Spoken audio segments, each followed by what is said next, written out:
നമസ്കാരം. കഴിഞ്ഞ ദിവസം ഒ പിയിൽ വന്നൊരു രോഗിയാണ്. അപ്പോൾ രോഗിക്ക് കയ്യിൽ തരിപ്പാണ്. കൈയുടെ ഈ 3 വിരലിനാണ് തരിപ്പ്. പലപ്പോഴും ആദ്യഘട്ടത്തിലേക്ക് കുറേ നേരം എഴുതിക്കൊണ്ടിരിക്കുമ്പോൾ കൈയുടെ ഈ 3 വിരലുകൾ തരിക്കും, ഇവിടെ കൈ തരിക്കും. അത് കഴിഞ്ഞ് ഒന്ന് റെസ്റ്റ് എടുത്ത് കഴിയുമ്പോൾ ശരിയാവും. അത് കുറച്ച് നേരം ഫോൺ ഇങ്ങനെ പിടിച്ച് സംസാരിച്ച് കഴിയുമ്പോഴും കൈ തരിക്കും. അതുപോലെ പച്ചക്കറിയൊക്കെ അരിഞ്ഞ് കഴിയുമ്പോൾ കൈ തരിക്കും. അത് കഴിഞ്ഞിട്ടും കുറച്ച് അത് ശ്രദ്ധിക്കാതെ 1-1.5 കൊല്ലം കഴിഞ്ഞപ്പോൾ രാത്രി കിടന്ന ഒരു 3-4 മണിയാകുമ്പോൾ കൈ തരിച്ചങ്ങ് എഴുന്നേക്കും. പിന്നെ കൈയൊന്ന് കുടഞ്ഞു കഴിയുമ്പോൾ കൈയുടെ തരിപ്പ് മാറും. അപ്പോൾ നമ്മുടെയൊക്കെ വന്നപ്പോൾ പേഷ്യൻറ്റിനെ ആക്ച്വലി നോക്കുമ്പോൾ കൈയുടെ ഒരു കുറച്ച് നേരം സാധനം പിടിച്ചാൽ തന്നെ കൈയുടെ ബലക്കുറവ് വരെ വന്നു തുടങ്ങി. ഇത് 2 കൊല്ലമായിട്ട് ഇത് കൊണ്ടു നടന്നിട്ടാണ് ഇങ്ങനെ വരുന്നത്. അപ്പോൾ എന്താണിത്? അപ്പോൾ കൈയുടെ തരിപ്പ് ഉണ്ടാകുന്നതിൻ്റെ ഒരു പ്രധാനപ്പെട്ട കാരണം നമ്മുടെ കേരളത്തിൽ വളരെ കോമൺ ആയിട്ട് കാണുന്നൊരു അസുഖമാണിത്.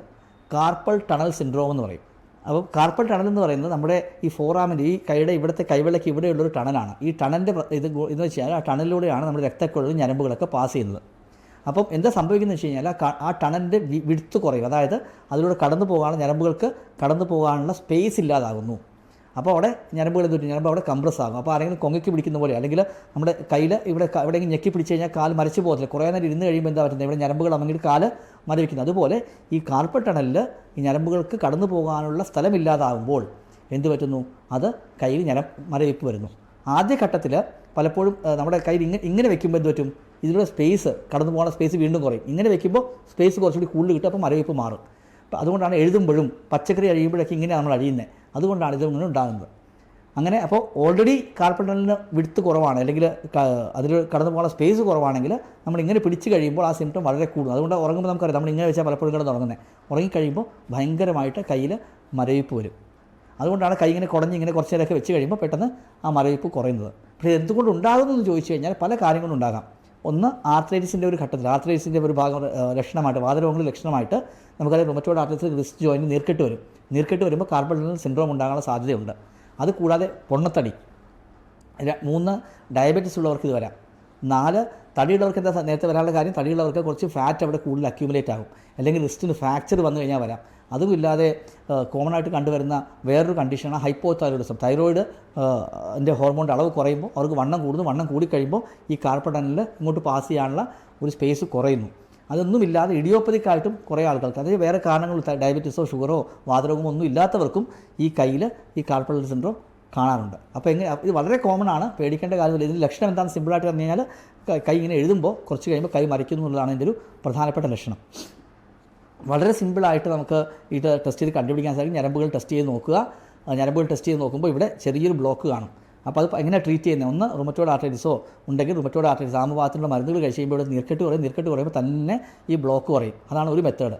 രണ്ടാമത്തെ മെത്തേഡ്, അവിടെ സ്കാൻ ചെയ്ത് നോക്കുമ്പോൾ അവിടെ വേറെ എന്തെങ്കിലും ഉണ്ടോ എന്ന് നമുക്കറിയാൻ സാധിക്കും. അതില്ലെങ്കിൽ അത് മൈൽഡ് ടു മോഡറേറ്റ് ആണെങ്കിൽ ചെറിയൊരു ഹൈഡ്രോ ഡിസെക്ഷൻ എന്ന് പറയുന്നത്, അതായത് ഞരമ്പിന് ചുറ്റും ചെറിയൊരു ഇഞ്ചക്ഷൻ എടുത്തു കഴിഞ്ഞാൽ ഒരു 50 മുതൽ 60% ആളുകളിൽ ഇത് കാർപ്പൽ ടണൽ സിൻഡ്രോം ശരിയായി കിട്ടാറുണ്ട്. അങ്ങനെ ശരിയാകാത്തവർക്ക് കാർപ്പൽ ടണൽ റിലീസ് ചെയ്യേണ്ടി വരും. റിലീസ് ചെറിയൊരു ഓപ്പറേഷനാണത്. അത് കയ്യിൽ ചെറിയൊരു ആ കാർപ്പൽ ടണലിൻ്റെ അവിടെ ചെറിയൊരു ഇൻസിഷേഡ്, ഒരു 10 മിനിറ്റ് നീണ്ടു നിൽക്കുന്ന ഒരു ഓപ്പറേഷനാണ്. അത് റെസ്റ്റ്, ഒരു 5-6 ദിവസം റെസ്റ്റ് വേണ്ടി വരുന്ന ഒരു കാര്യമാണ്. വളരെ മൈനർ ഓപ്പറേഷനാണ്.